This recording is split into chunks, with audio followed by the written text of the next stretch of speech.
الحمدللہ ثم الحمدللہ۔ ہمارے اور آپ کے آج کا تفسیر کا جو سبق ہے، مشرکین کی بے بسی۔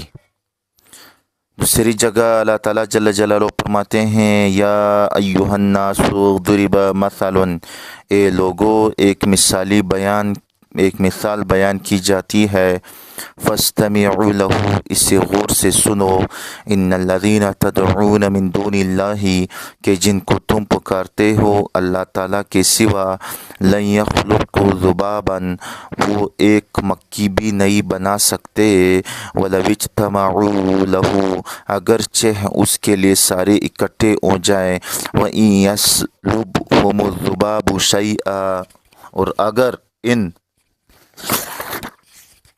سے مکھی کوئی چیز چھین کر لے جائے، لا یستنقذوہ منہ، تو اس سے چھڑا نہیں سکتے، ضعف الطالب والمطلوب، طالب بھی کمزور، مطلوب بھی کمزور، عابد بھی کمزور، معبود بھی کمزور۔ تو یہ زنانہ یعنی کمزور قسم کی چیزوں سے مرادیں مانگتے ہیں۔ وَإِن يَدْعُونَ إِلَّا شَيْطَانًا مَرِيدًا، اور نہیں پکارتے وہ مگر شیطان کو جو سرکش ہے، مردار ہے، مردود ہے۔ براہ راست شیطان کو کوئی نہیں پکارتا، مگر شیطان کی بات مان کر غیر اللہ کو پکارنا شیطان ہی کو پکارنا ہے۔ حضرت ابراہیم علیہ السلام مبارک نے اپنے باپ آزر کو کہا تھا، یا ابتی لا تعبد الشیطان، اے میرے بابا، اے میرے باپ، شیطان کی پیروی نہ کرو، یعنی جو کچھ آپ کر رہے ہیں شیطان یہی چاہتا ہے، لہٰذا اس کی چاہت کے مطابق کرنا اس کی عبادت ہے۔ ریا شیطان کا سرکش ہونا رہا، شیطان مردود کا سرکش ہونا، تو اس کو یوں سمجھو کہ جب اللہ تعالیٰ جل جلالہ نے فرمایا، یا ابلیس ما منعک، اے ابلیس تجھے کس چیز نے منع کیا، ان تسجد لما خلقت بیدی، اس کے کہ آگے سجدہ کرنے سے جس کو میں نے اپنے ہاتھوں سے بنایا۔ شیطان کی سرکشی دیکھو، کہنے لگا، انا خیر منہ، میں اس سے بہتر ہوں، خلقتنی من نار و خلقتہ من طین، مجھے تو نے آگ سے پیدا کیا اور اس کو مٹی سے، میں اس کو کیوں سجدہ کروں۔ اور 14ویں پارہ سورۃ الحجر میں ہے، کہنے لگا، لم اکن لاسجد لبشر خلقتہ من صلصال من حمأ مسنون، میں وہ نہیں ہوں کہ سجدہ کروں ایک بشر کو جس کو تو نے کنکانتے سڑے گارے سے بنایا ہے۔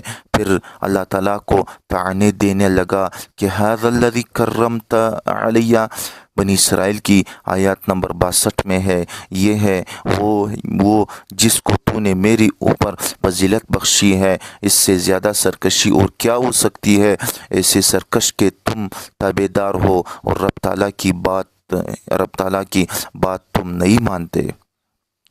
لعنہ اللہ،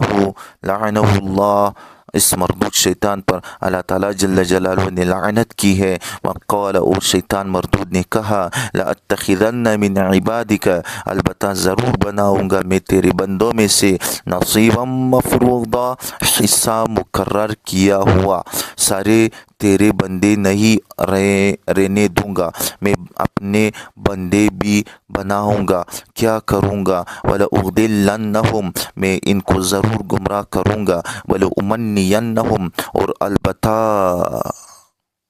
اور البتہ ضرور میں ان کو آرزوئیں دلاؤں گا، گناہ پر آمادہ کر کے کہوں گا کوئی بات نہیں، اللہ بڑا مہربان رحیم ہے، وَلَآمُرَنَّهُمْ، اور البتہ میں ان کو ضرور حکم دوں گا، وَلَيُبَتِّكُنَّ آذَانَ الْأَنْعَامِ، پس وہ ضرور کاٹیں گے جانوروں کے کانوں کو۔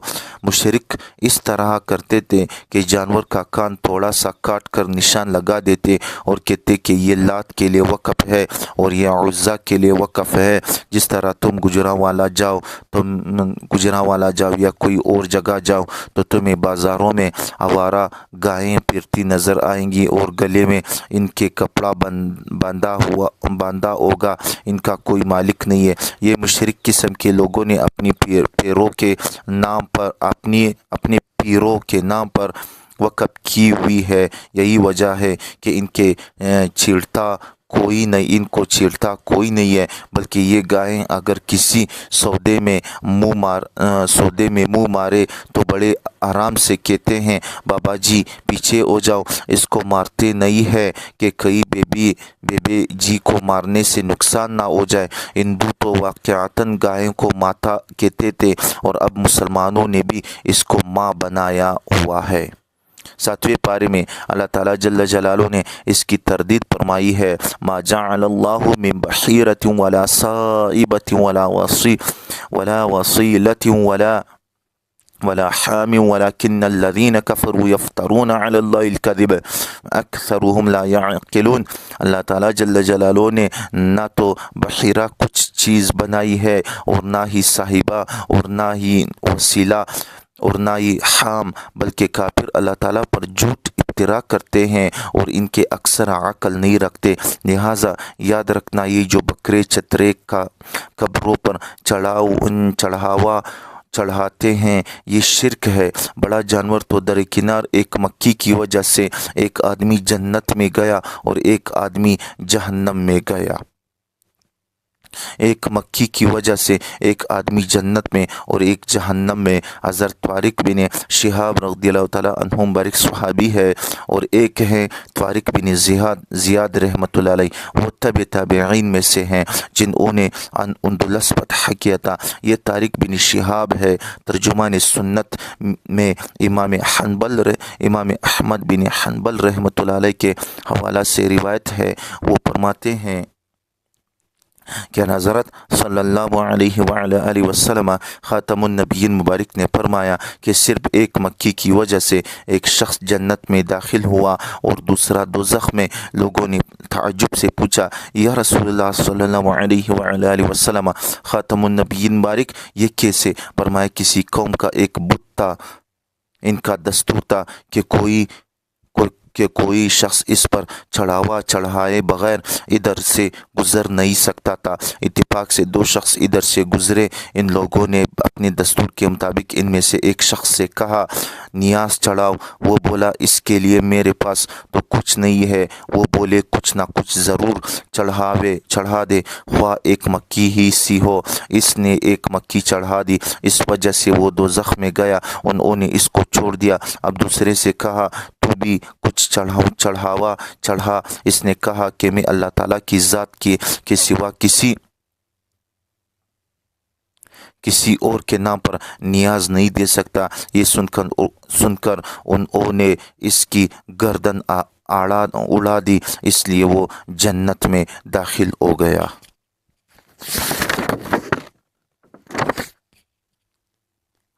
11ویں کی تردید کریں گے. 11ویں کی تردید پھر انشاءاللہ کل ہم آپ کے سامنے بتائیں گے کہ یہ لوگ 11ویں جو بناتے ہیں یہ اس طرح کہتے ہیں. تو انشاءاللہ پھر کل آخر دعوانا الحمدللہ رب العالمین.